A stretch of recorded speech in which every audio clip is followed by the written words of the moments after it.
adopted very slight sanctions against Turkey, and we don't know what will happen with the program of modernizing Turkish military planes, F-16, the so-called F-16. And this second issue is linked at once to the Rojava issue, but also to the issue of Greece and Cyprus.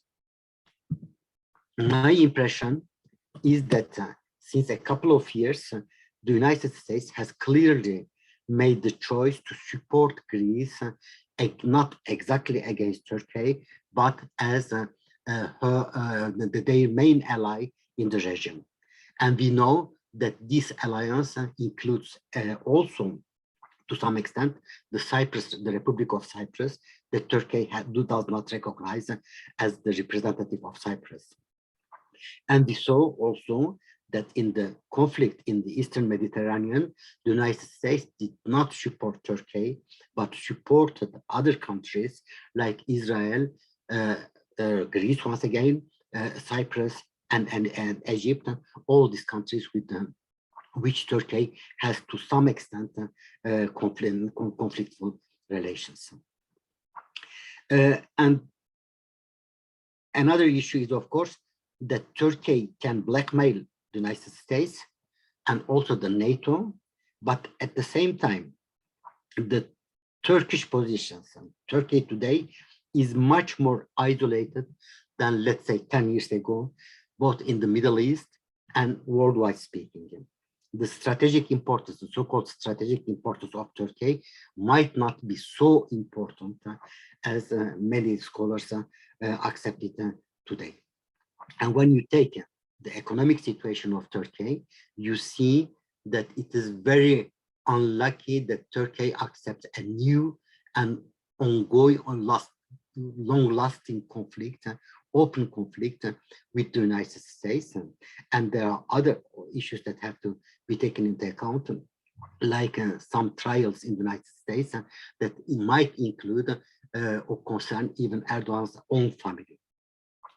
Of course, we know that the anti-democratic regimes, that the tyrannies, they are able of acting as in a very nihilistic form. We know that these tyrannies destroy their society, but they destroy also their own dynamism. We know that Erdoganism, like Putinism, has destroyed the cognitive capacities, faculties of the Turkish and the Russian society. But at the same time, we know also that they have destroyed the very rationality they need for their own survival. So Erdoganism might be able to act very brutally against Rojava tomorrow, or to veto, let's say, Sweden's and Finland's integration into the NATO. But that's very difficult to see how the Erdoganism can pay the price of such a move. So my guess is that the NATO conflict, Turkish NATO conflict, is not resolved, and probably it will not be resolved in a very short term. Probably we will have a kind of status quo with Turkey not officially opposing to the integration of Sweden and Finland, but not giving its immediate approval, parliamentary approval for the coming months. So we are in a profoundly rotten Turkey, a country, and we are in a very alarming international context. So I think that only the future will tell us what will happen with the Turkish-NATO relations. So dear Yushan, I will stop here. Thank you. Thank you very much for Professor Bozarslan's sharing. And now we have the basic background of Turkish-NATO relations and the Turkish-Kurdish conflict and the current changes, maybe the future changes in the international relations under the Turkey-NATO bargain. So, so now we will have another person. We will invite Ms. Kemal Akif to introduce the status quo in Rojava. Since his speech will be in Kurdish, his friend will going to translate with English for him. So let's welcome Mr. Kemal Akif. دەستپێک پرکێ خۆشن بۆ ئیرۆ پلتفۆرمە کوڕۆتە بە دوور دمینن. I want to start with thanking all of you for participating here, and we're glad to meet with all of you. داڵێکی درێ وەک تشتێکی دەستپێکی ئەس بێژم 10 ساڵە ڕۆژاوا دنیا و عالەم ساڵ تەب هاتن دیتن سەردانکردن ڕەوشا گۆلبەر چیە بوویە شۆڕەشا گۆلبەر چیە بوویە لێ مخابن حەتانها کەس ji aliyê Sînê de vir nehatiye û rasta rast rewşavirin neşopandî ji bo yekê wek destpêkê dawetname ve xwendin ji bo çi kesê rojnamevan kesê got bixwaz serdana Rojava bike em xêratna wan bikin dema got bixwazin derbasî bibin ji bo wê em hazir As everyone knows, it's been more than 10 years, and Rojava is struggling for freedom and equality and democracy. We have received many delegations and friends and journalists, researchers from all around the world, and they witnessed the stages of our revolution with us, but unfortunately, we haven't received any Chinese delegation or journalists. So I would like to take advantage of this meeting to invite anyone from China who wants to come and see the situation in north and east Syria. We welcome you all. يعني وقت زانين جده 2012 يجي البيت كار باكور روجراتي سوري روجاوا شورشك دست بكر سر اساسي بوغرتنك ديمقراطيك تشيك بك وبيكات البيت كار كرد عرب خريستيان تفتكر لنا بروجيكت ديمقراطيك دهندري سوري ده وكاربن البور بهرتني دهندري سوري تشوي بروجيكت بيش بخن دربي بروجيكت كلاسيك يا تقليد يا بول سوري هاتو مناسكرن سيستمك نناوندي البيت كار بيش بكبن سر اساسي بو هر کس وکر بچاندا خو بفکری خو به دیروکا خو تبلی به شورشه بو اراده خو یک خسر یا آواک Since 2011, the revolution started in Rojava in north and east Syria. It was on the basis of democratic changes and establishment a new system that includes all the minorities and communities of north and east Syria and Syria in general to build another Syria that is democratic, decentralized, and give all the minorities and all the communities of Syria their rights. يعني شو وقت زانين السوري رژیم هبو یا گو شردا مشاندن جبو گو دسالتدارا خو بپارێزن علیکی دنه هناك کسی هبون وقت معارضه وقت اپوزیسیون خو نشان دان لی او جیبون طرفك دجي برجوديه ملتي سوري يعني انها حاله حاضر دو طرف سوري هبون يك رژیم يك طرفك دنه هر دو طرف جي لسد دسالتداريه شردا مشاندن ام مخطا سيمين قرد خطا بود بیجی ام نابن طرف دشاردش بود سلاداریه ام خطا خسرن دخوازن دموکراتی و کبیه دندره سوری ده پیش بخن و نابن بشک دشارد دندره سوری ده جبو اقتدارش بود سلاداریه. After years of starting the revolution in Syria, it turned into a civil or local crisis here. Unfortunately, there were two sides in this conflict in Syria. One of them is Syrian regime or Syrian authorities, and the Syrian opposition was the second side. Both sides took the military position to fight each other to take the authority of the country and eliminate the other side. But we choose to take the third side. We say that we want to be a part of this conflict that is ongoing in Syria, and we fight for our rights, for freedom and democracy for all the communities inside north and east Syria and all of Syria. سبی اساسی مخاب رخصتن کرد لی همبری رخصتنامه یا گو مخواست رببری خسر چیکن هزی خوی خپارستن چیکن یه پکی یه پجی پشتره ما قصد چیو هزا جنا دهندري سوري پر خورت بو ایدی جن دهندري باکو روجلات سوري پیشنگتیا شورش کرن دوان شرط و ظروف هذا پر ضغط و شر سر مهات کرن جبر اف خطك قصيرة خطك مستقلة هر كسي دخواست امتكم بن كنترولوانت. We decided to organize our society, and we started from the communities.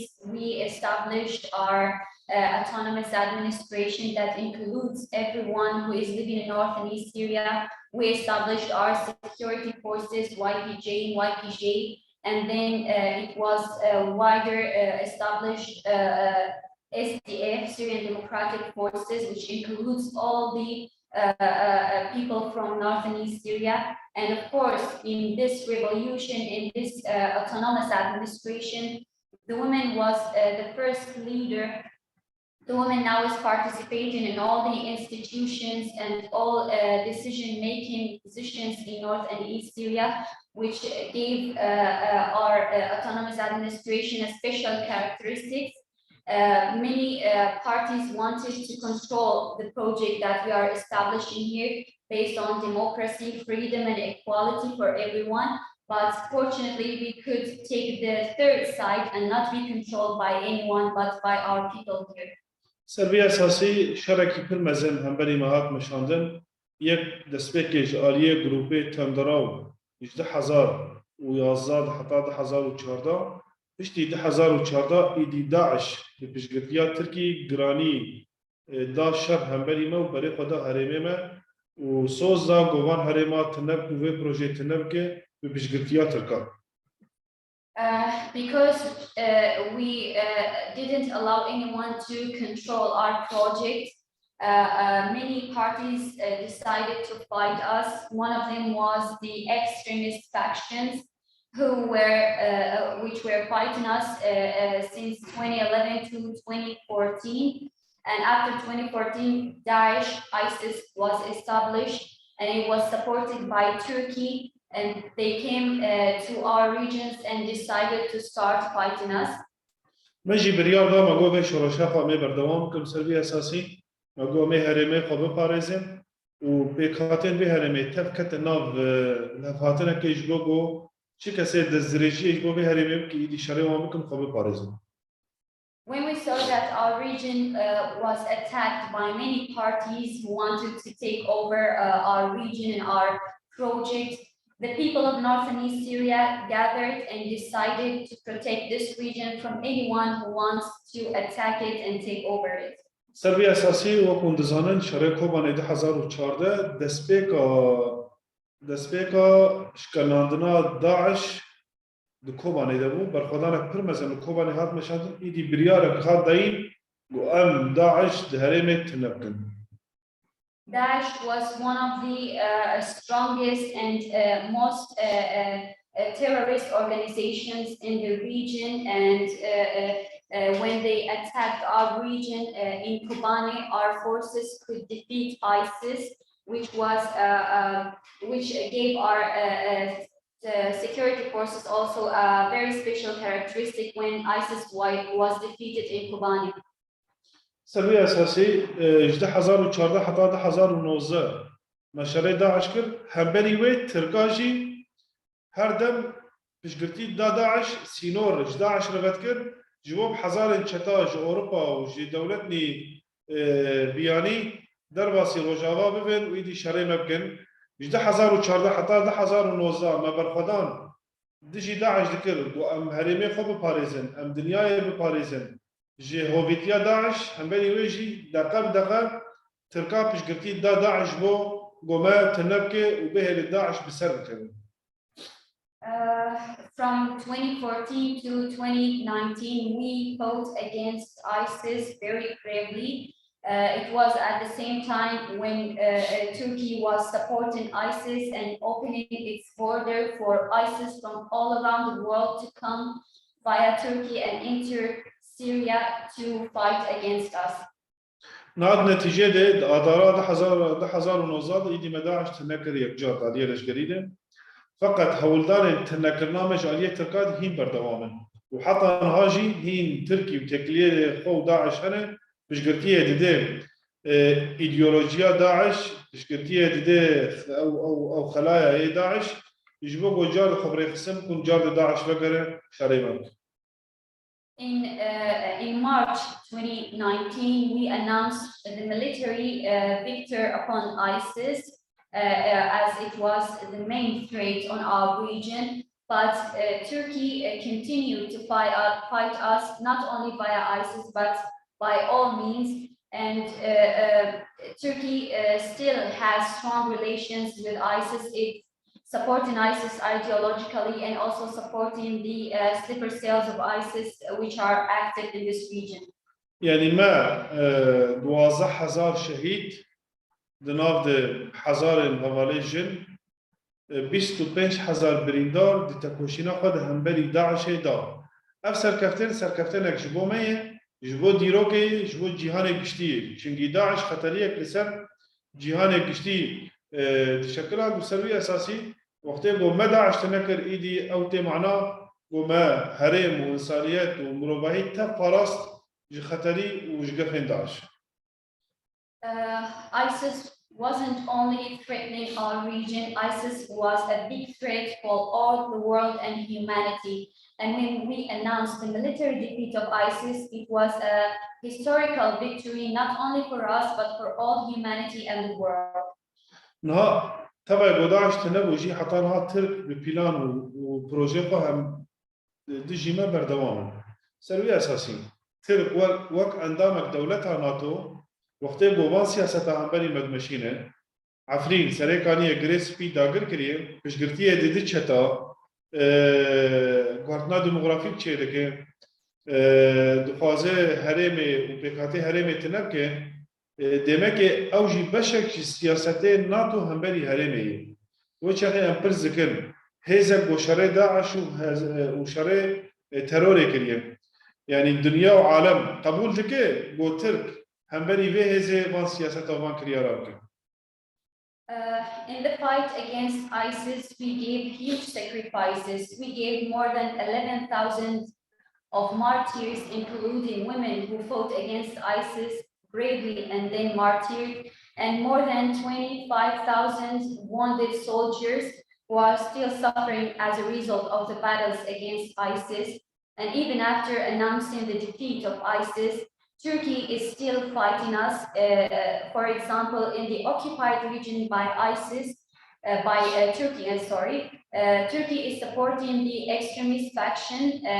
It is allowing them to commit violations against human rights in the region that are occupied by Turkey. For example, Afrin and Serikaniye. They are kidnapping people for ransom, murdering people, and raping women. And even they are destroying the nature of these regions.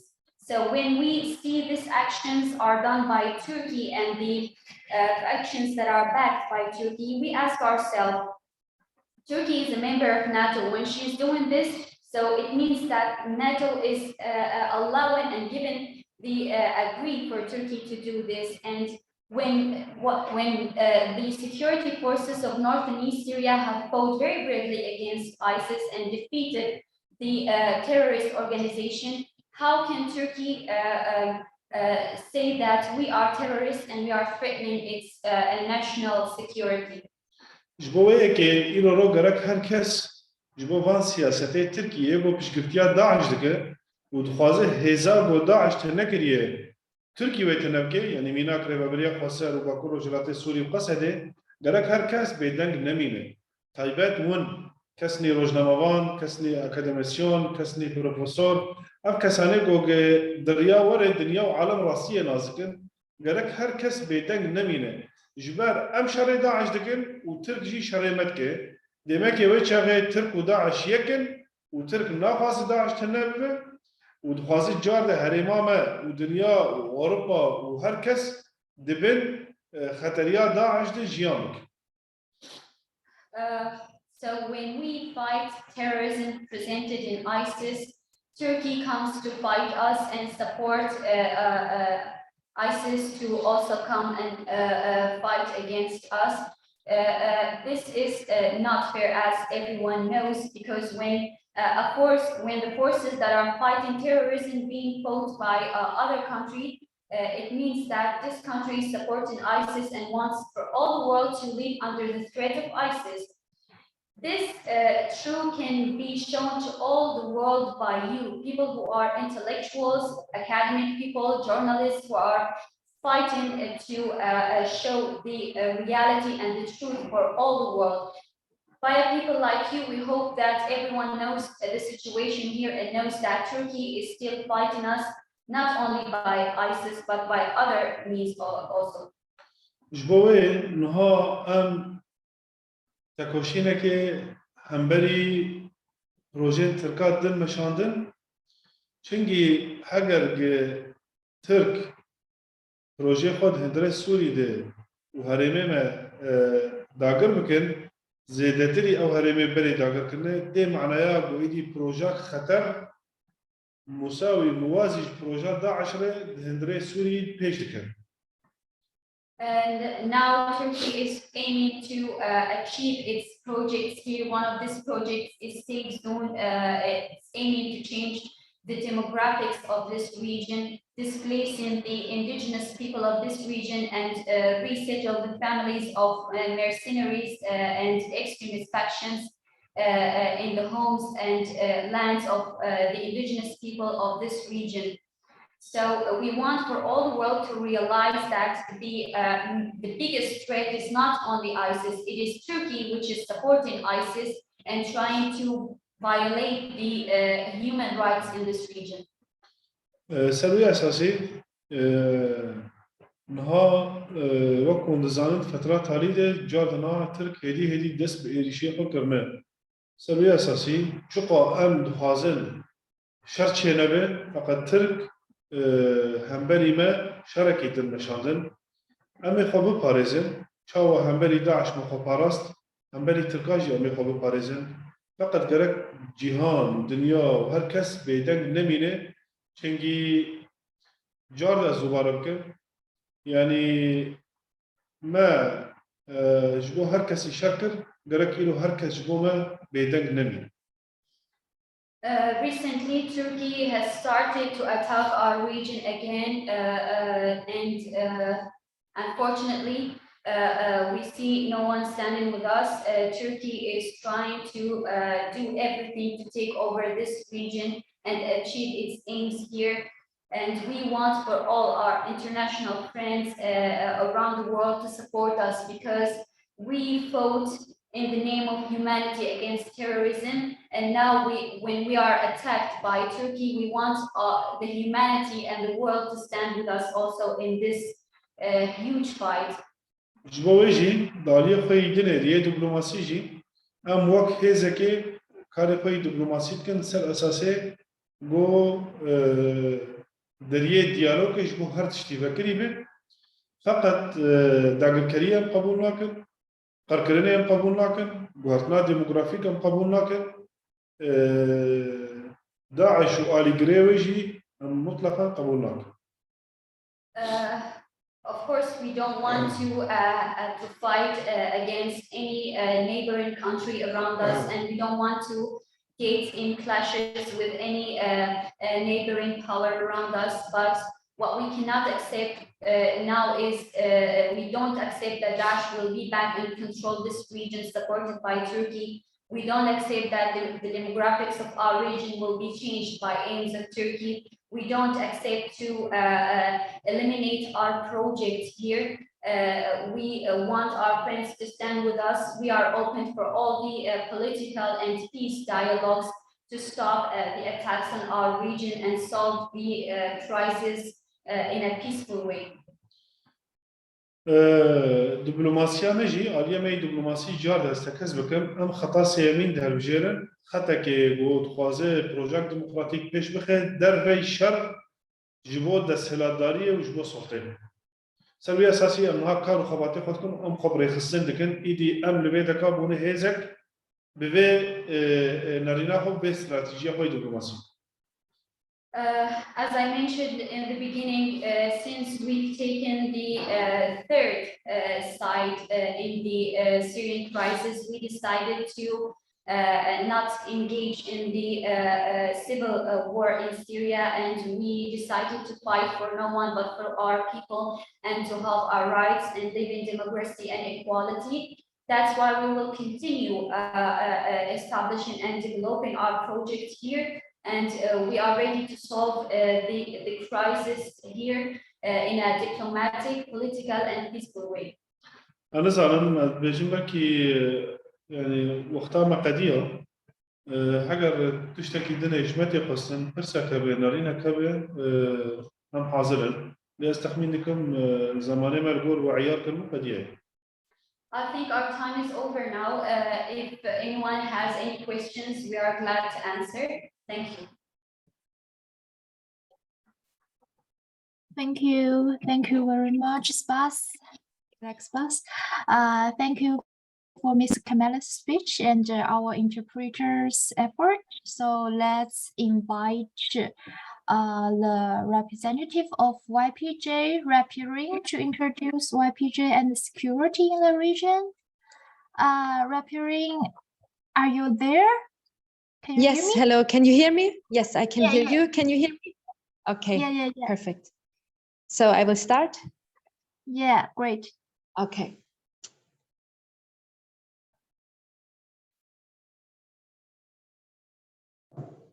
Okay. You tell me when I can start. Yeah, you can start now. Okay. So first of all, thank you for organizing this discussion. I'm really happy to speak about the history and the role of YPG, especially under the given circumstances. Also, this morning, there have been new attacks. So while we are talking, actually, there are attacks happening on Rojava. I want to start my speech with a brief introduction of YPG. And to understand YPG, actually, we need to look in the history of the women's struggle in Kurdistan. As you know, Kurdistan has been colonized throughout history, and there have always been uprisings and resistances. And in those uprisings, women always participated. And we have really a lot of stories of women who fought until the last bullet, or even decided to rather end their life to avoid to get captured by the colonizers. So we have this huge heritage of resisting women in the Kurdish history. With the foundation of the Kurdistan Workers' Party by Abdullah Öcalan in 1978, the women's struggle got more and more organized. And from the beginning on, there were women involved in the struggle. This party soon became a mass movement, and more women from all the society were joining the struggle. In this long history of Kurdish women struggling for freedom and for independency, we have big actions that were led by women. For example, in the prison resistance in the early 80s in northern Kurdistan, or also in the early 90s in South Kurdistan, where women did really influential actions as part of the guerrilla. One of the big steps in the women's struggle that we really need to understand when evaluating the role of YPG in nowadays is that in 1993, the first women's army was created. It was a women's army within the guerrilla in the mountains of Kurdistan. And it was the first time where women organized autonomously as an own army. Like this was something really new. It was women having their own commanders, having their own tactics and their own logistics, for example. So this just as a brief overview about women's struggle in Kurdistan. When we now look in the current situation in the Rojava revolution, we can see that when the YPG was founded, it was based on this huge heritage on the women's struggle. So there were decades of struggle in Kurdistan where the women of Rojava could rely on. When the Rojava revolution started in 2012, it was on the paradigm of Abdullah Öcalan. And the center of this paradigm can be summarized in the sentence, a society cannot be free without women's liberation. And so you need to see that at the beginning of the revolution, the women of Rojava, they started to organize in autonomous structures. They started to organize in their own way. When I say in their own way, what do I mean? I mean without copying male characteristics, without copying the power dynamics of patriarchal system. And of course, women also started to organize their own self-defense units. In 2013, the YPG was officially founded as a women's army. And of course, they were inspired by the women's army in the guerrilla in the free mountains of Kurdistan. So what we really need to understand is that the creation of the YPG, it was a revolution itself. Like women really picking up arms and participating in the battles, it was something new. And this completely clashed with the understanding of women of being weak or women that are in need of protection by men. So step by step, the women of YPG, they could really prove that they can defend themselves, that they can defend their land and their people. And in this way, the YPG really offered a new reality for women to live outside of being just in the house, outside of getting married or just getting children. It was really like a beginning of a new woman's personality. As also the other friends before have mentioned, and as you know, from 2014 on, there was really a heavy war against the Islamic State in northern Syria. And the YPG really played a crucial role in the fight against ISIS. In 2014, in the Battle of Kobane, the YPG became really famous. And in all the newspapers around the world, there were pictures of fighting Kurdish women. This was because the women carried out a really big resistance. And even when you think how the enemy reacted to it, it can really show the reality of women fighting. The ISIS fighters, they were afraid of the women because according to their Islamist worldview, they cannot go to paradise if they are killed by women. So it was a huge psychological effect on the enemy that women were leading the armed struggle. After the Battle of Kobane, the so-called Syrian Democratic Forces were found in 2015. The Syrian Democratic Forces, it's a military alliance that unites different groups, Arab tribes, different other militias in northern Syria, who all aim to have a democratic and decentralized Syria. So this was a really big step in uniting different forces in fighting ISIS. And YPG was one of the leading forces in this military alliance. In all the history of the fight against ISIS, and of course later also in the fight against the attacks of the Turkish state, the female fighters of the YPG, they were fighting with big bravery, and also they gave an incredible amount of sacrifices. And this had a huge effect on society. The society saw how the women are fighting, how they're giving sacrifices in order to protect their land and their people. And this is why we can say a mental change in the society took place. Like the whole perception of women was completely shattered by the existence of YPG. I want to talk about the biggest achievement of YPG, and this is the creation of a unity between women. You know that the city of Raqqa was declared as the so-called capital of the ISIS caliphate. And during the liberation of Raqqa, it was not just the women of YPG who were fighting there, but also Yazidi women forces from Shengal. And also 2 Arab women battalions were involved in the liberation of Raqqa. So what do I want to say with this? When we now look in the structure of YPG, we find Arab women, Turkmen women, Armenian women, Assyrian women. So YPG really created this unity of women from different ethnicities And here in northern Syria, you have really a variety of different ethnicities and nations, and the YPG was able to unite all of them. The YPG is also supporting others in creating their own self-defense forces. For example, now there are special Assyrian women battalions that the YPG helped to create. Actually, we can say that like the core philosophy of YPG is no one is free until all of us are free. And this is why the struggle of YPG had such a big impact on the entire Middle East and even to the women of the world. Like, as me, I'm also an internationalist participating in YPG. Hundreds of women from really all around the world came and joined the ranks of YPG. Some of them even gave their lives in defending the women's revolution. And for us, this was a proof that our struggle here, it's not about a Kurdish revolution.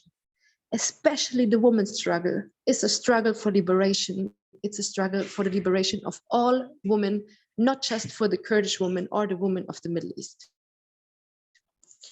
I also want to emphasize that the YPG, it's not just a military force. Like, you cannot understand YPG if you just look at them as a kind of like an army. We are not an army.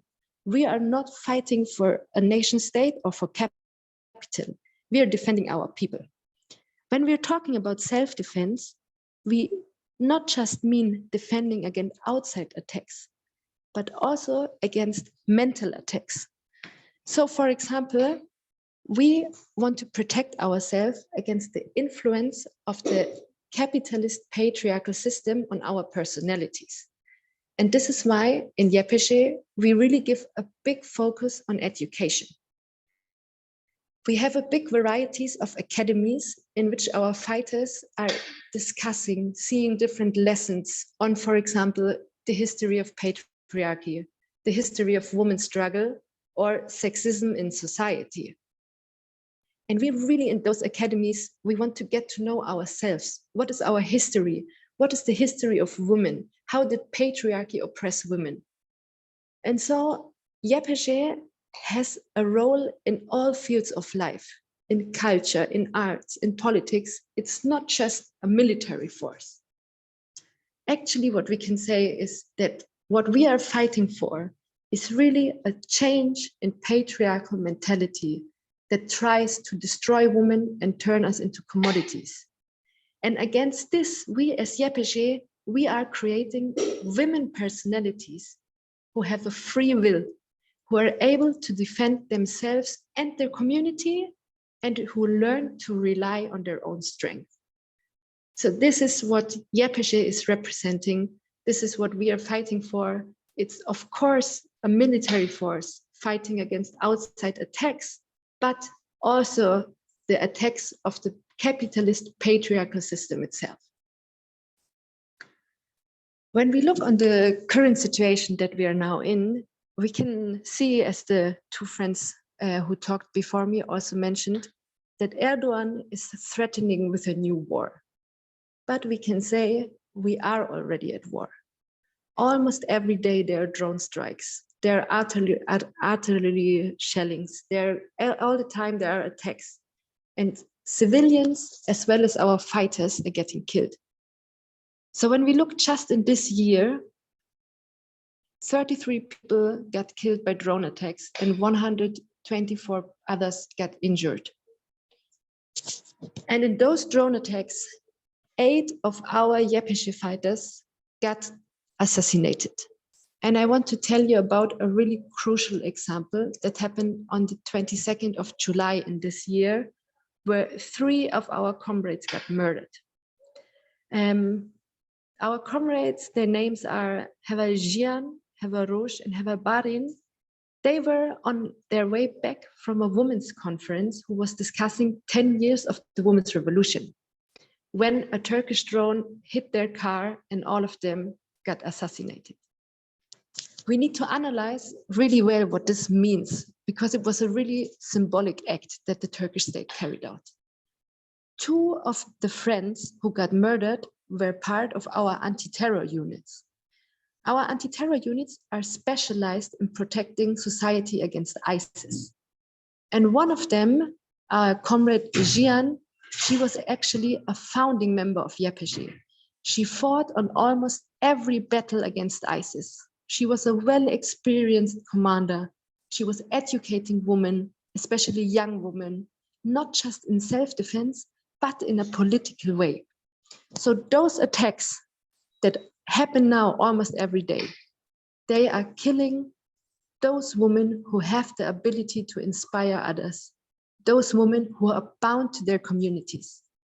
So we really need to understand that those attacks that the Turkish state is carrying out are attacks directly on the achievements of the women's revolution here.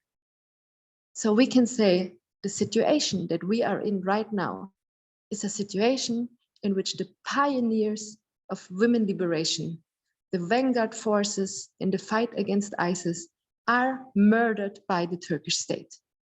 And the Turkish state does not fear any legal problems or any persecution and can act in completely impunity.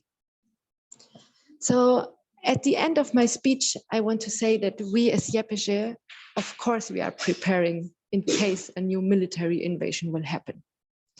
And we can give you our promise that whatever it will take, we are ready to defend the women's revolution. And if there will a war will be coming, we will carry out our right to legitimate self-defense, but also we are aiming to liberate the occupied areas. So this is what we can tell to you. Whatever it needs, we as YPG, we will defend the women's revolution. We will carry out our right to legitimate self-defense. So I want to thank you for giving us the opportunity to talk about this really important topic. And if there are any questions, I'm also really happy to answer them. Thank you.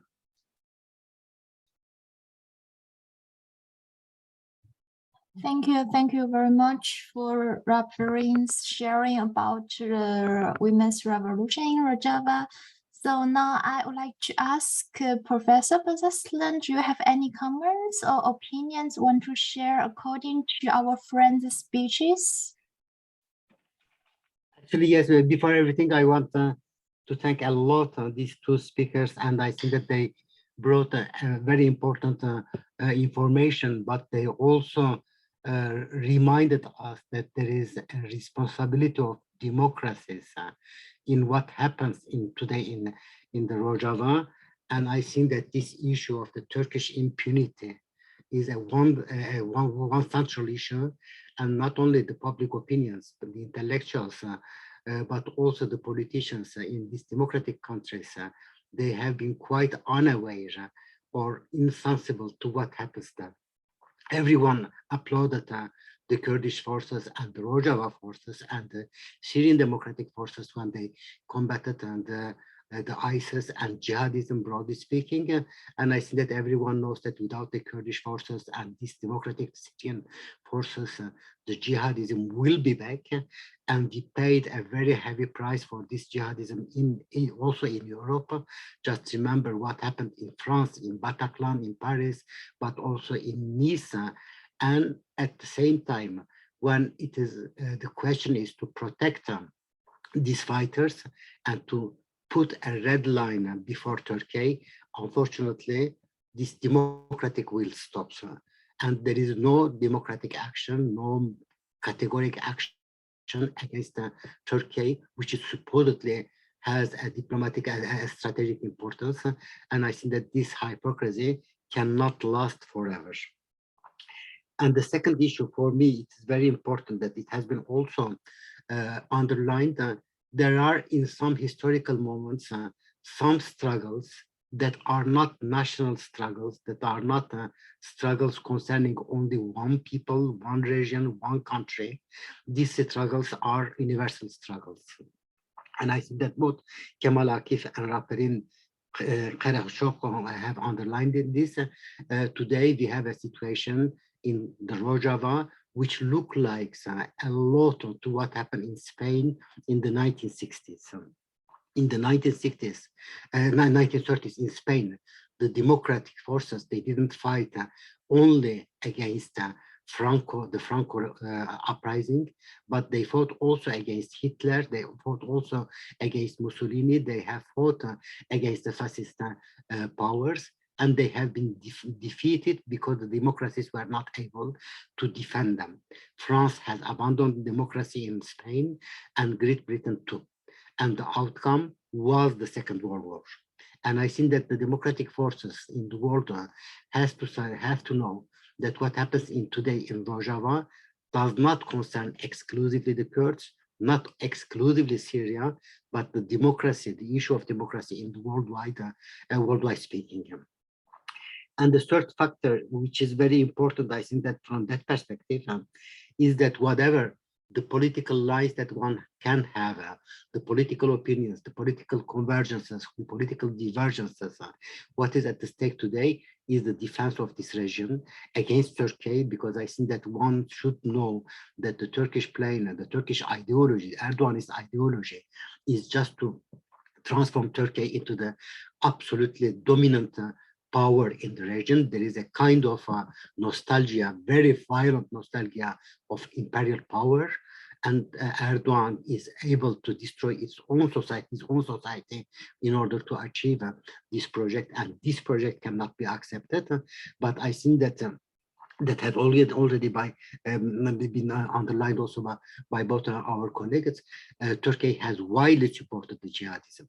Even when you take the files of trials against the jihadists in Turkey today, they show how far the Turkish support in 1923, 1924, 1925 given to these jihadists coming from the Arab world and from Europe was strong and was an organized support. And today I think that without the resistance of a Kurdish resistance or a Syrian democratic resistance, one should know that the jihadism, which has a lot of resources, which has a lot of will of taking its own revenge, can be back. So I think that these points, they are very important, and from that point of view, I think that one should be aware that the Rojava experience cannot be abandoned. And the last issue is, of course, the issue of the NATO. As I said, my own interpretation is that not that what Turkey does is synonymous of the NATO policy. Turkey has taken NATO into kind of hostage. Turkey is blackmailing NATO, and this blackmailing policy is a dangerous policy, and the NATO members should be able to resist to these blackmailing policies. So I will stop there here, and many thanks in any case to Mr. Kemal Akif and to Mrs. Raperin for their presentation.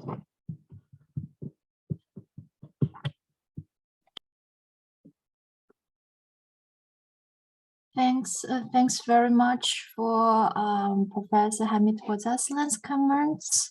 And I saw there are a lot of questions now in our chat box, so I will choose some of them to ask. So the first question is, how do you see the resurgence of ISIS and whether that will lead to new coalition or alliance against the ISIS? And I also see another question related to this question is, how much is the threat of the ISIS present in North Syria, and where about the ISIS sleep cells are active? And could you please introduce more about how does Turkey support them? So I think Mr. Kemal or or our friend Raperin, which of you will answer this question about the question about ISIS's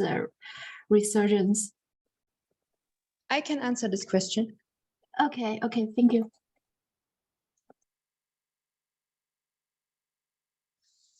Okay, so when talking about the current threat of ISIS, we really need to understand that yes, we defeated the ISIS caliphate, but it does not mean that ISIS is defeated.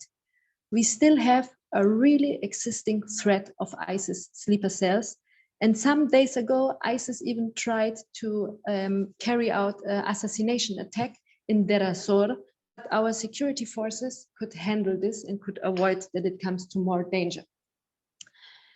In the beginning of this year, there was a big attempt of an ISIS resurgence in Haseke.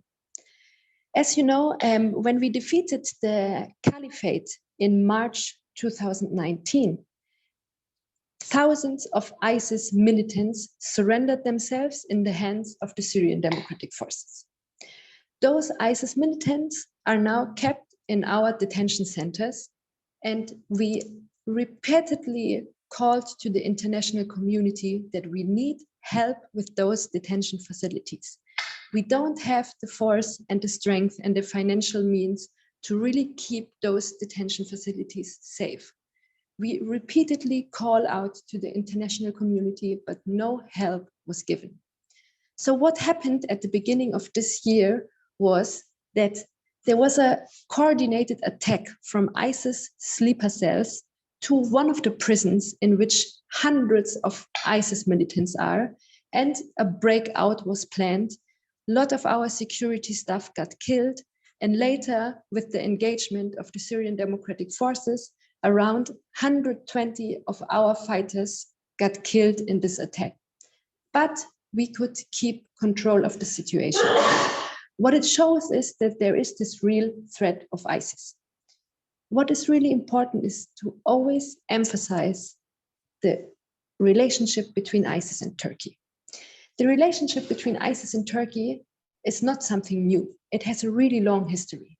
When we go as far back as at the Battle of Kobane, we have a lot of testimonies of fighters, of civilians in Kobane who said Turkey opened their borders to let ISIS attack Kobane. Even ISIS members who got wounded in the fight, they got treated in Turkish hospitals.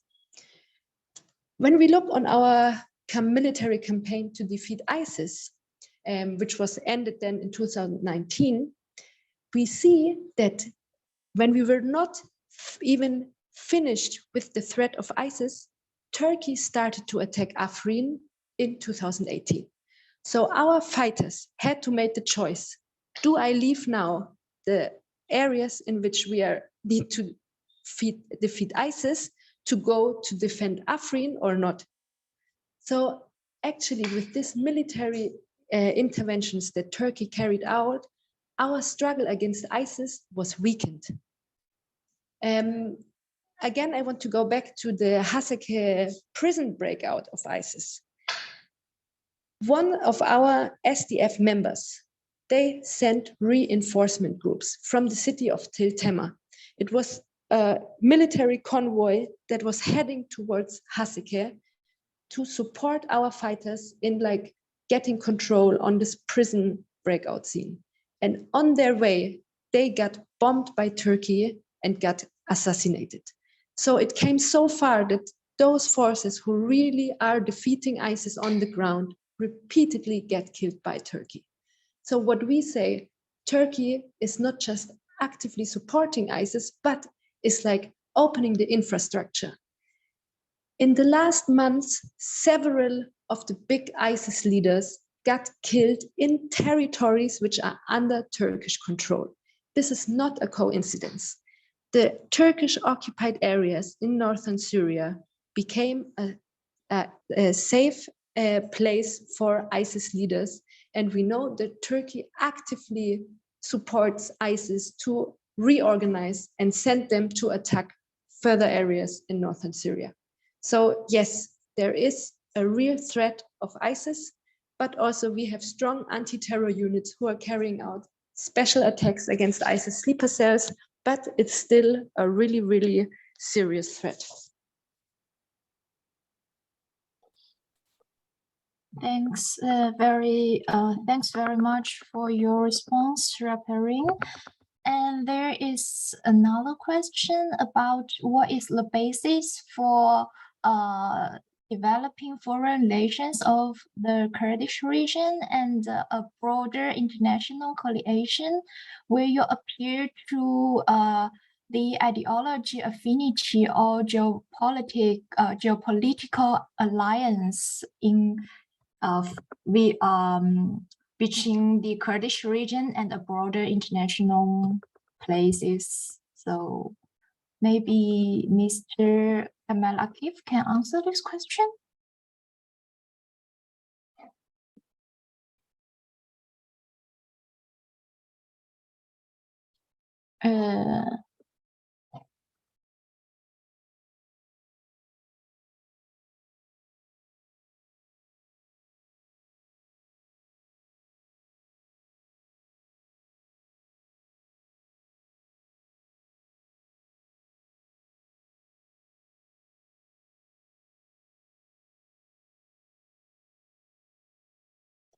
Sorry, we can't hear you, I think. Can you hear us? Yes, now we can. يعني جبوبي بس بيدا ما بقول شر كوباني دس بيكر وداعش سلسة دي النود كوباني بير مداخلات جارية زين كواليسيون تشيبو سربي أساسي تكلي وجه غبية بكيربية بجر دس بيبو بري بو قصد تشيبو.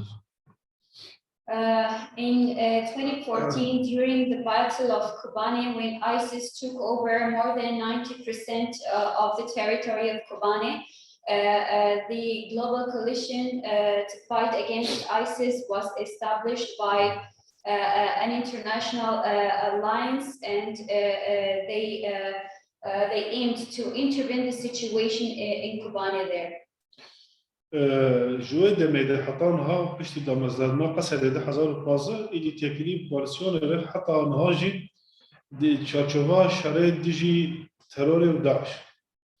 And since that time, and also after SDF was established, the relation between the security forces of this region presented by SDF and the global coalition against ISIS is on the basis of fighting terrorism presented by ISIS in this region. يعني تشوفوا عم خوازن بأمبرز كنا خوازن فعم بكن أفتكري حتى كوي دوي بمينة هرتم دبيجن تكليه من تشارشوفا شريط داعش دي سروي أساسي وكن دبينن جانا جاي ترك بر كريارة وبر تجاوزات أتكن هم بري ويجي كواليسيون بيدنجي جبرت بيجي أموا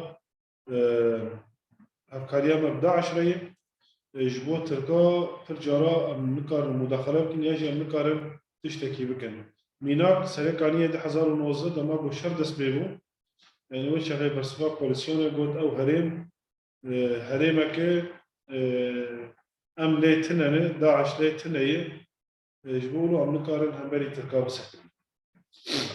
Many times when we were wondering the relation between SDF and the global coalition can reach which extent, and the answer for us was by the coalition was that it is only limited in the fight against ISIS. For example, even when Turkey attacked Afrin and they occupied Afrin, we asked the global coalition. Serikaniye, sorry. When Turkey attacked and occupied Serikaniye, we asked the global coalition to help us stand in the face of attacks by Turkey. They said that unfortunately Serikaniye is free of ISIS and there is no ISIS there, so we cannot go and fight by your side there. لبزغريغاري مزن دماغو ترك سرقانية داغر كرن چه اندامه داعش يبو بري هبون هاتر سرقانية در حتى نهاجي ربري داعش يتم ناسكرن تم نهات سرقانية دنه يعني تركا سرقانية داغر كر وداعش بقدية جات حلوة دكاب جيكر غمبري ويجي كواليسيون بيدنك. And the narrative is now Serikaniye is occupied by Turkey, and it is a shelter and a home for ISIS leaders who fled from the regions that were liberated by SDF, and they are now staying in the regions that are occupied by Turkey. Turkey is giving them logistic support, giving them training, and helping them to organize themselves and start a new attack on our regions. يعني تشتكي استراتيجيك نهاد ورثامو كواليسيون اكتناي دربي أفكارية بهدول ديجي داعش. So the only strategic relation between us and the global coalition is the fight against ISIS and terrorism in northern Syria. سپاس. Thank you. Okay, thank you very much. I think there is another question for Mr. Akif. So, as you just mentioned, the equality between different minorities and ethnic groups between in Rojava. So there is a question for how does the system deal with the equality between different ethnic groups? Do you mind sharing what measures you've taken to achieve this? Thanks.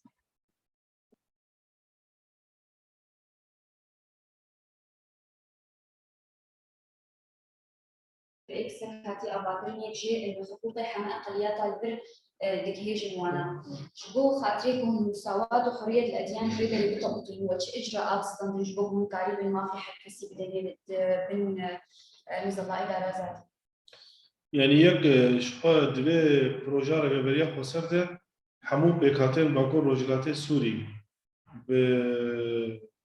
بعرب وكرد وخريستيان ويزيدي وشركس وأرمان أفتاب جيخد ناقة سرية دقرب. As everyone knows, the autonomous administration was established by the people of North and East Syria, including Kurds, Arabs, Christians, Yazidis, Armenian, Circassians, and all the minorities in North and East Syria. در في وجه سازيك معي أو سازي تايبت سازيا أول أو سازيجي حمو أورين دول باكور رجلات السوري ده تمثيل جيوان دول سازية هلا يعني وقت كسني أولدا متدين هل يك نوناري قليقي دول سازية كاردك. And one of the institutions of the autonomous administration that was built here is a committee or a body for the religious here. This institution has representatives and leaders representing all the religious and ethnic communities of northern East Syria in that institution. يعني دالية سياسية ده هندري ريبريا خسر ده بكات تب وأديان تب منارخة سياسية هنا. In the system of the autonomous administration, all the ethnic and religious minorities have their representatives in the political, military, and religious field in northern East Syria. ودالي كيدنا يجي هيئة أديان هذا أو كسي أولدار يقولون ري هل يكيد ديني قد كشتري.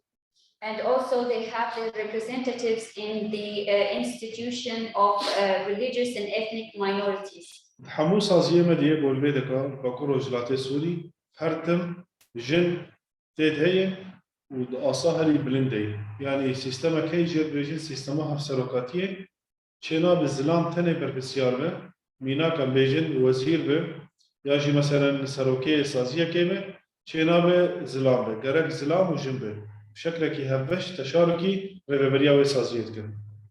Also, women participate in all the institutions of the autonomous administration. Here we depend on the co-chairing system. It means that all the institutions here need to have two co-chairs, one of them men and one of them is women. يعني أف مبدأ كي أساسي دكار وخباتي مدن بكل رجلات السوري تحمو سازية مدن چه سياسي به چه مدني به چه لشگري به چوابه گرك جن وزلام أو رببرية بدونك. And we carry out this system in all the institutions of the autonomous administration here, whether it is political, military, or social institution.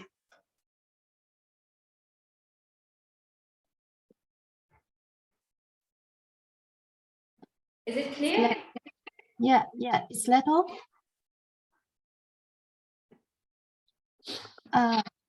You finished, right?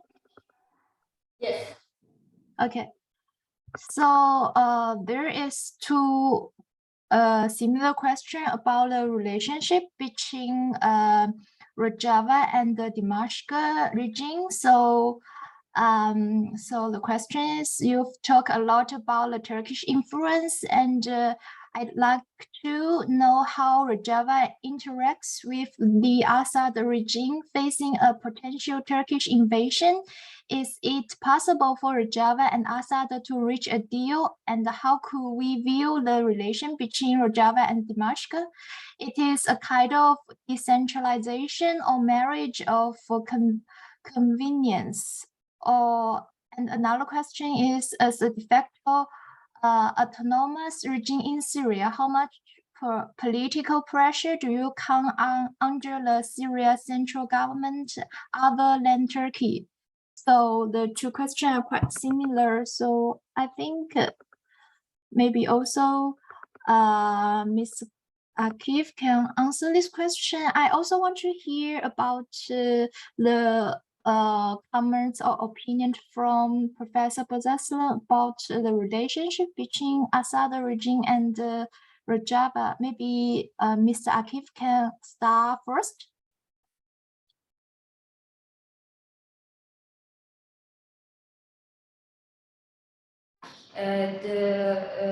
الهمبري إيريشين تركيا وتهديدات الميناء تتقارب بنقابة حكومتها دمشق وإدارات ذاتي دهية وسترش أساسي وتقاربها به خاصة إنه بهم حد آليجي قرصنا عرض الخلق الهمبري التركي ونظام أسد مثلا قبول بكي إنه المركزي السوري بآغاكرين يانجي يكش حرب آليات بي تنازلي مثلا أنت تنازلي بكي قبول بكي شروطي بتيجي سرمقات بكي يعني يك شخو ام خبشك جسوري بينن ام نبشكي دربي سورينا نها بركس مع اتهام تكيبو فازا سوري برشكن او راستا ام بشك جي سورينا وجي ولاتينا ام جي خاوك ملتي سوري بينن.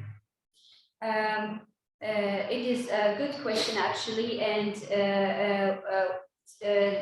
years ago we made declarations and statements that we consider ourselves as an autonomous administration and as people of North and East Syria, that we are an essential part of Syria, and the rumors and talks that are saying that the autonomous administration want to be separated from Syrian territory and want to divide Syria. It isn't true, and you can see this in the basic system of the autonomous administration. يك مبدئيا ما يسركا دي ريبابيليا خسرده مبدئيا كما استراتيجيك جو تشبرزيريكي جو هي ام ديالوج حل بكم هر كثير. And one of the principles that we are dependent on is that we can solve all the crises and internal problems via diplomatic and political dialogue. نها بر نقاش وبر او دورتهم وشامل تشيمون جبوغو قربن ام وشام في برزغريكا خا چارسر بكم. Many meetings and discussion were held between us and Damascus authorities. Both sides wanted to solve the crisis between us. لي شام حطان هاجي هين ريبازي بو شام دفكر ريبازي كلاسيكي كمله او غهرتنيت هندري سوري تشيبويه بشكل كي واقعي عملي نابي. Unfortunately, Damascus authorities cannot accept the changes that has been made in Syria since 2011. يعني تخوازه هر تشتيف تهمو كنترولا خود وكبري وأف تكوشينا بو مداي مشاندن أف شهيدين بو مدانه وأف بروجامي خسرية وقصده وتنقلنا داعش أفتف ولو بشكل وقوك هي برنجي واقعي راسنا بيه. Unfortunately, also they want to eliminate our sacrifice and struggle and the democratic project that we have been built in this region, and they want to take over all of Syria again and be back to the times before 2011, before the revolution here starts. نهاد بنابرتيار وصال هنا الهفاتند أورتاما وانشبوين يعني شو مثلا سينور ما قلت اف سينور سورية واف سينور هر كسكي سوري جيتي قسم قوي سينوري بباريس سوي اساسي ما قلت امجي بشك السوريين ونجي بشك السوريين كان بهدوره في سينوري همبري خطريات تركا بباريس. Recently, we could reach a military agreement with Damascus authorities sponsored by Russia. It was to protect the borders with Turkey. Of course, we have borders with Turkey, and it is our responsibility and all the Syrian authorities' responsibility to protect this border from any attack by Turkey. يعني نهار هاتنا قورتوان وقصد قورتا ارتشا سوري قصد هيج بو سينور بباراستن بشكل كي هبش فقط نا بروجاك استراتيجيك ولا هاتنا استراتيجيك يعني مرحلات دمكيه هم بني ام دخازن هناك مسألة سياسية بيش هاتنا سياسية بيش بقن لمقابل شام حطانها قبولنا. So the agreement is limited in the military field. It is between SDF and the Syrian army to be able to protect the Syrian border with Turkey together. And we thought and we hope that maybe this agreement will open the gates in front of us to a political agreement maybe can be made, but unfortunately, Damascus authorities don't accept that. السبب بو قبول ناكر جي أبا يك بروجا ربيبريا حسار قبول ناكر maybe one of the reasons that they cannot accept the project of the autonomous administration. دو هبونا قصده بشكل كي درفي كنترولا شامي قبول ناكر. And they also don't accept the existence of SDF. They want the SDF to be a part of the Syrian army. أمجد بيجن جرك أم الحفظو بكن سر أساسي ويدي بوهرتن تندري سوري تشيبون يعني يا بروجا خسرية بروجا نخطر جوا سوري ويكيتيا سوري بالعكس يكيتيا سوري باريس تشمون قبولناك. Our hope and demand was to accept the. We hope that the project of the autonomous administration be accepted by the Damascus authorities because it is aiming to unify the position of Syrian people and Syrian authorities. سوري باراس دريا شريك وشي جروبي راديكال كره. شلون قصدي قبولناك؟ And also SDF was a security established by the people of North and East Syria, and they fought against.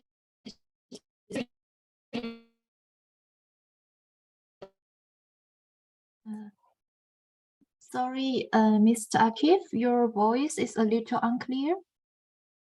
I think there is a connection problem with that.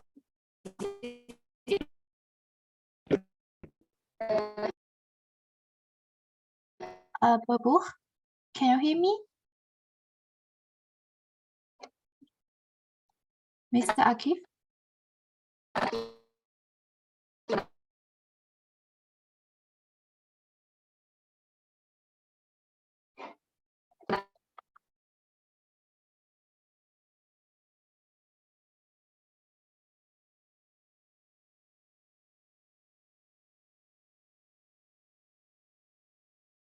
It is my connection problem or their connection problem?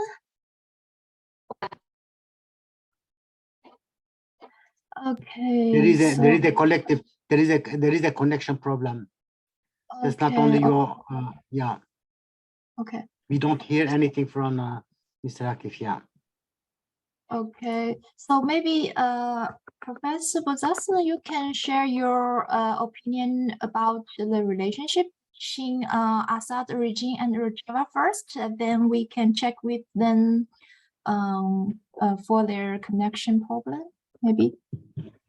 Okay. Actually, I think that Mr. Akif has given really full information about this issue and described what happens since 2017 when Turkey attacked the Afrin region.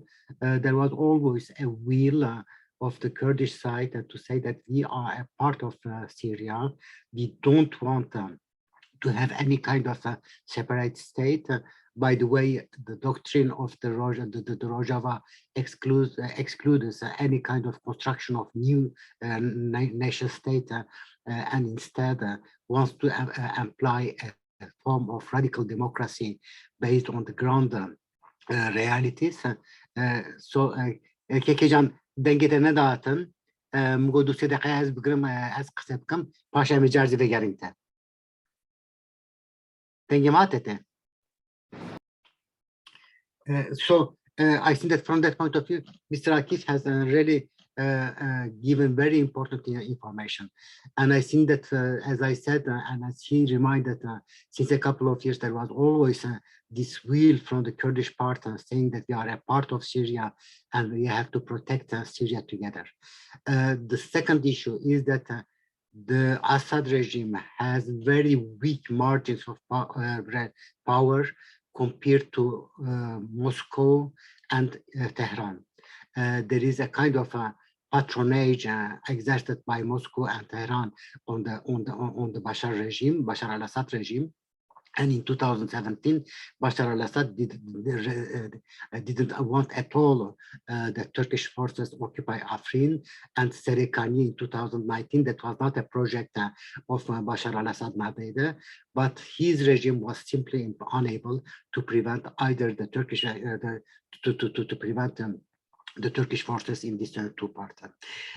So my impression is that today the Arab nationalism is still there. The Arab nationalism, the Ba'athist Arab nationalism does not recognize the existence of other peoples, other communities than the Arab ones. And from that point of view, I think that the idea of centralizing to impose an extremely centralized policy from Damascus is still there. Exerting the cultural hegemony of the Arab language and Arab culture is there. The wish to destroy any kind of autonomous structure is there. On the other side, one should not forget that the Syrian demographic balance has been absolutely brutalized during the last 10 years. Just to give you one example, Syria had around 23 million of people, and out of these 23 million of people, there are at least 7 million who are outside the country, and 4 or 5 million, they are internally displaced. And add to that, the fact that 500,000 people has been killed at least, and between these 5,000 and 100,000, probably 100,000 Alawite men. The Alawites are the main community of Bashar al-Assad regime. And 100,000 men means a lot. It means that the demographic vitality of the Alawite community has been destroyed to some extent. And Bashar al-Assad knows that in the future, Syria and even his own regime will need demographic forces for his army, but also for his economy. And from that point of view, my impression is that he has no interest at all to see the Kurds exterminated in Syria or to see new policy of ethnic cleansing imposed by the jihadists or by the Turkish forces. So we are in between these two factors. On one side, ideology, an extremely rigid Arab nationalist ideology, centralizing ideology, excluding any kind of local representation, and on the other side, pragmatic reasons that might oblige him to integrate the Kurds to the system in the future. Thank you very much for Professor Bozarslan's opinion. Mr. Akif, do you solve your connection problem? You wanna continue with the topic?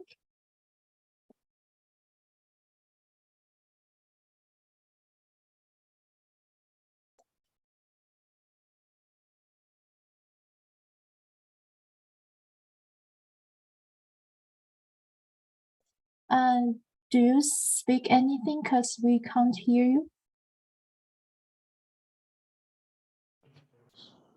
Hi, sorry, we had some technical problems. It is solved now. Mr. Akif has already answered the question. If you have other questions, we are glad to answer. Yes, okay. Yushan is Do you want to add something? Yes, was it clear, was the answering by Mr. Akif clear for everyone regarding relations with the mosques? Yes, I think so. Yes. And there is another question. I think it's the last question. But it's you can choose to answer it or not. It depends on yourself. So it's about Turkey has a quite big military expenditure and advanced defense industry. It also has ability to support weapons to ISIS. On the contrary, according to Open News report, US is reducing its support to Rojava through what channels does Rojava get weapons and logistics support to fight against ISIS and Turkey? So I think it's a little tricky, but you can choose like whether you want to answer it or not.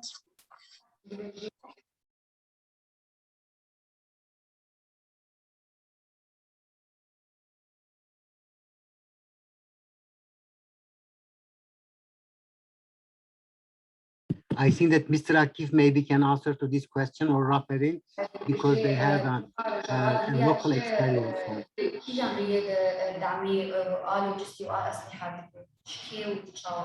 تركيا يعني لا يعني أمشوت شكوارسيوني تقدر كواليسيون وهالجهات بتجي يعني ويجي ما هي القنوات التي تتلقى منها روجافا الأسلحة والدعم اللوجستي لمحاربة داعش. يعني يك شخوا موت تكليمة بكواليسيونري د چارچوبا شرط ديجي داعش شبوه كي آليكاريا بوغ كواليسيون ديشينه أو آليكاري تنجبو شرط ديجي داعش. So as I mentioned in the previous answering of a question, our relation with the global coalition is only limited in the fight against ISIS. So all the support that we receive from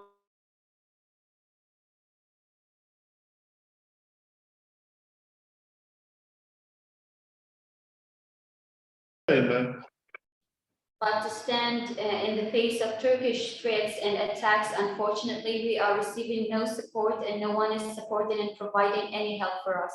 أما اعتمادا خسر إمكانياتي قي خسر دكان سل إمكانياتي قي ذاتي دكان.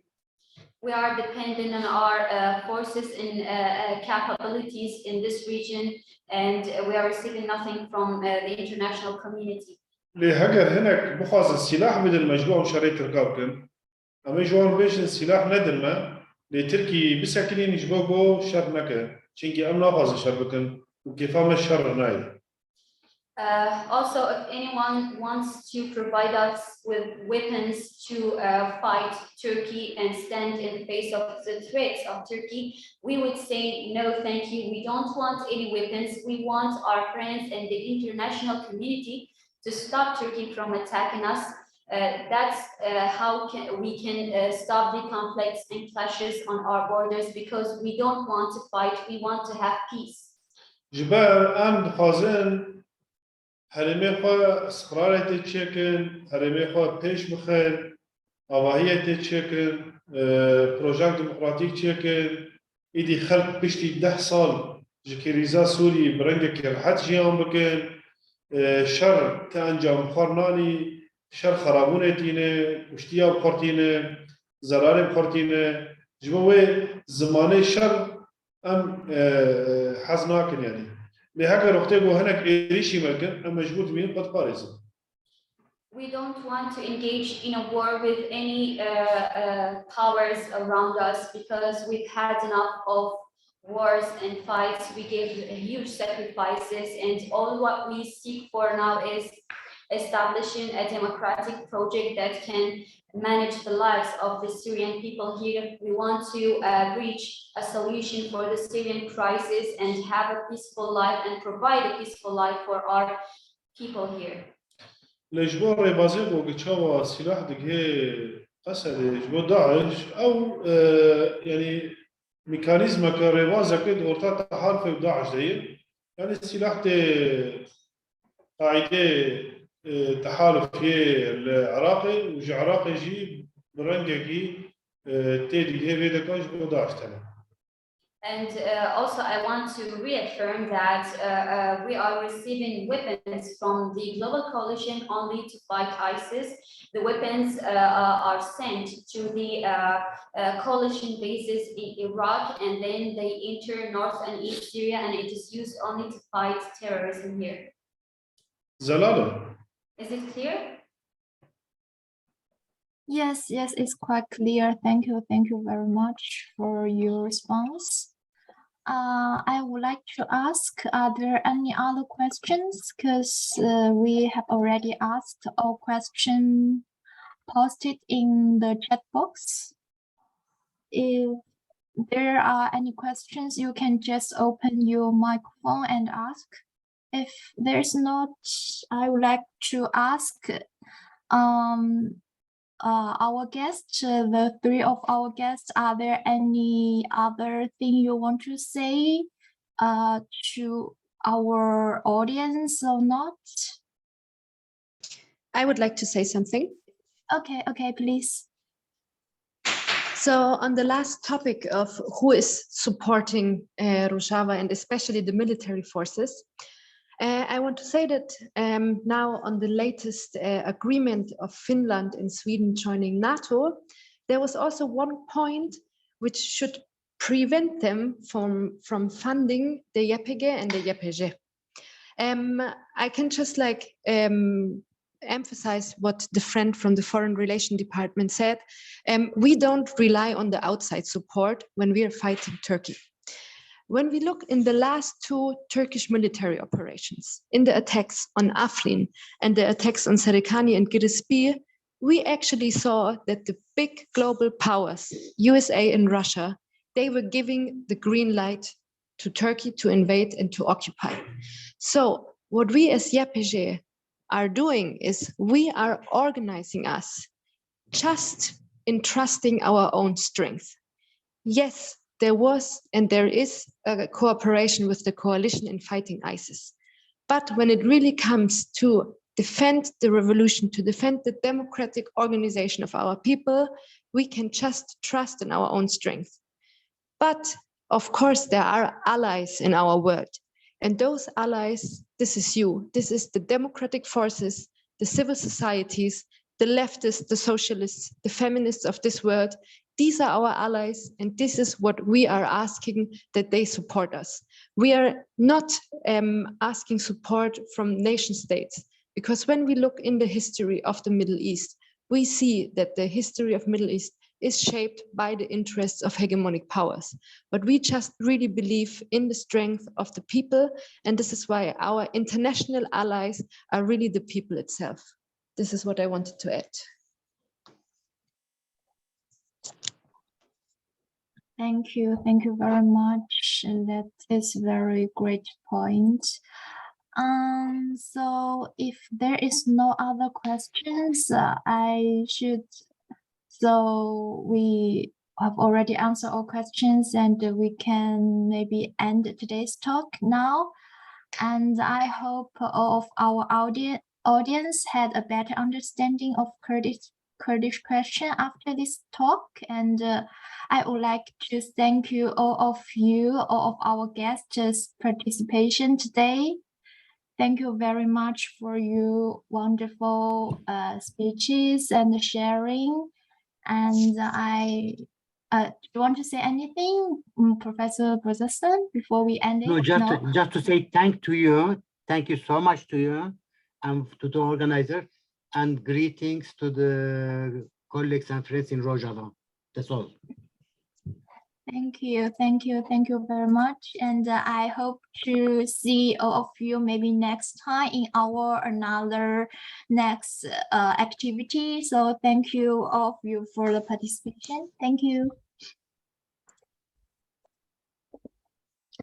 See you.